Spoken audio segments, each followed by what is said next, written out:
प्यारे दोस्तों नमस्ते। मैं लेकर आई हूँ एक कहानी, गरीब बहू की सावन पूजा।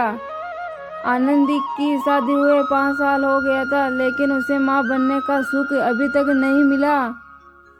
पति अनिल का काम भी बंद पड़ा हुआ था। पहले अनिल एक कोल्ड ड्रिंक की फैक्ट्री में काम किया करता था और फिर अचानक फैक्ट्री बंद हो गई।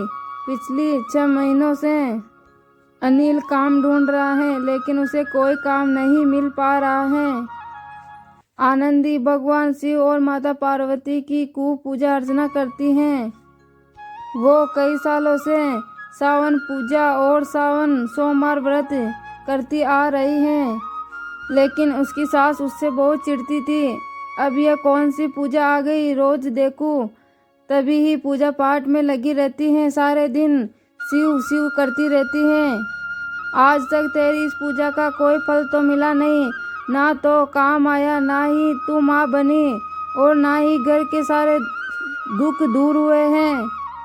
फालतू में पूजा पाठ करती हैं, सासू मुँह फुला लेती हैं।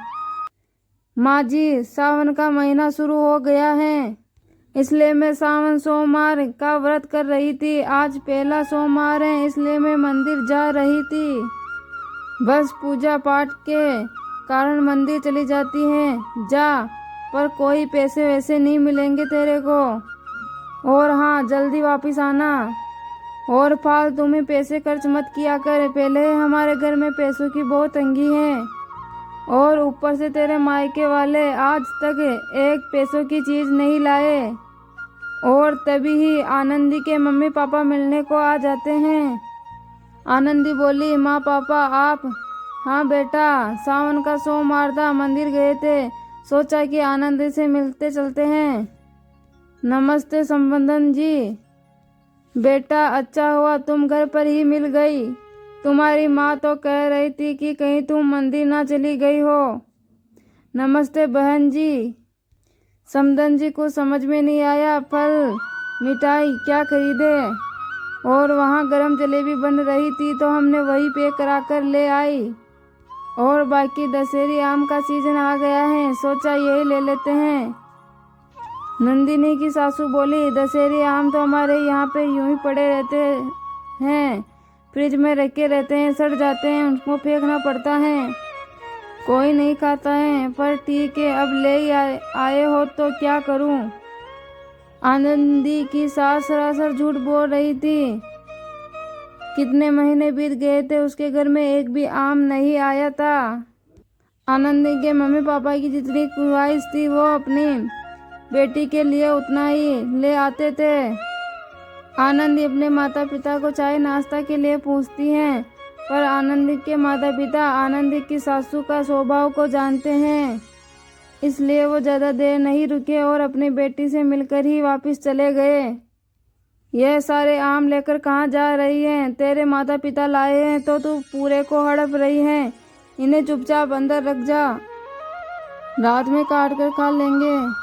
माँ जी, वो जोड़े का फल मंदिर लेकर जाना था, मैं सोच रही थी कि आम मंदिर ले जाएं, कोई ज़रूरत नहीं है, एक आम यहाँ रख और एक आम ही ले जा।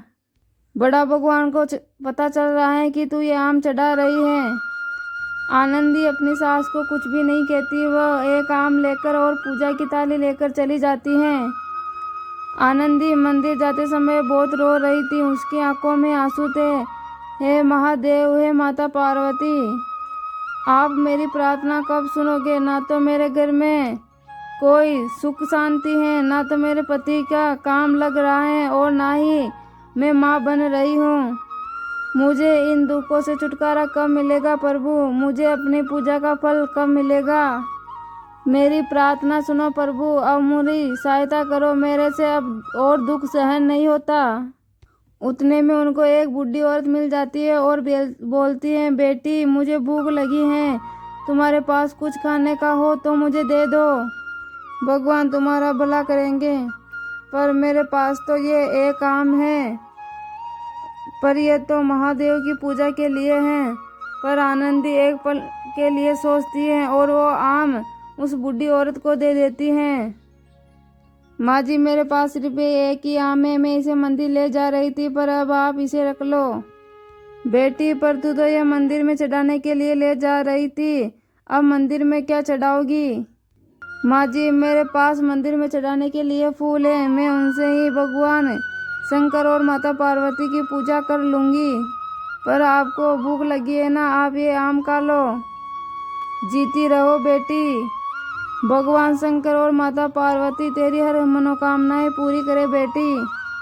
आनंदी भगवान शिव के मंदिर पहुंचती है और वहां पर जल और फूल चढ़ाकर भगवान की पूजा पाठ करती है। और पूजा पाठ कर आनंदी जब अपने घर लौटती हैं तो वो देखती है कि वहां पे आम का भरा हुआ एक ट्रक खड़ा है। उसका पति अनिल और उसकी सास उस ट्रक में से आम उतार रही थी। अरे बहू, कहाँ रह गई थी? कितनी देर से तुम्हारा इंतजार कर रहे हैं। तुमने तो कमाल ही कर दिया। बहुत अच्छा किया तुमने जो मंदिर में गौरी शंकर से मिल ली। बोल रहे थे कि तूने उन्हें अपने घर की सारी परिस्थिति के बारे में बता दिया और उनको एक सहायक की ज़रूरत भी थी जो उनके बागों का आम बेच सके।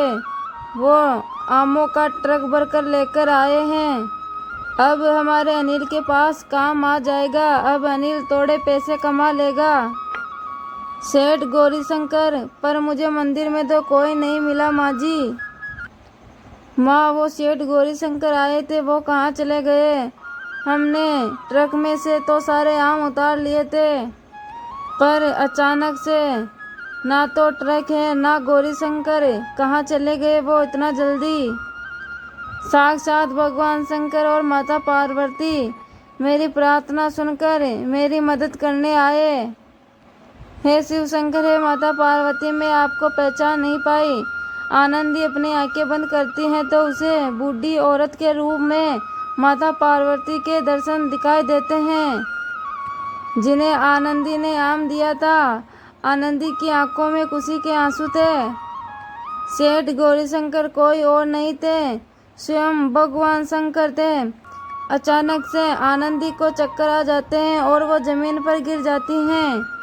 आनंदी की सास और उसका पति आनंदी को उठाकर अंदर ले जाते हैं। अनिल पड़ोस के डॉक्टर को बुलाकर लाता है और डॉक्टर से पता चलता है कि आनंदी मां बनने वाली है। और यह बात सुनकर आनंदी की सास और पति का ठिकाना नहीं रहता है। वो खुशी के मारे चिल्ला उठते हैं। एक तरफ अनिल को व्यापार मिल गया और दूसरी तरफ आनंदी माँ बन गई। आनंदी अपनी सारी सच्चाई अपनी सासू और अनिल को बताती है, जिसे सुनकर वो भी हैरान हो जाते हैं। बहू, तेरी भक्ति में बहुत शक्ति है। तूने सावन सोमवार व्रत कर कर भोलेनाथ और माता पार्वती को खुश कर दिया है और अब देख, तेरी वजह से ही आज हमारे घर में खुशी के दिन आए हैं। जय शिव शंकर, जय माता पार्वती, सदाई आपकी जय हो। मैं अब वादा करती हूँ कि मैं अपनी बहू को बेटी बनाकर रखूँगी, कभी भी इससे झगड़ा नहीं करूँगी। आनंदी, सचमुच मैं तुझे अपनी पत्नी के रूप में पाकर बहुत खुश हूँ। तुम्हारी वजह से हमारे घर के सारे दुख दूर हो गए हैं और हमारी गरीबी के दिन दूर चले गए हैं। ये सब तुम्हारी सावन पूजा का ही फल है। तुम्हारे सिर पर माता पार्वती और भोलेनाथ की कृपा है। जय शिव शंकर, जय माता पार्वती।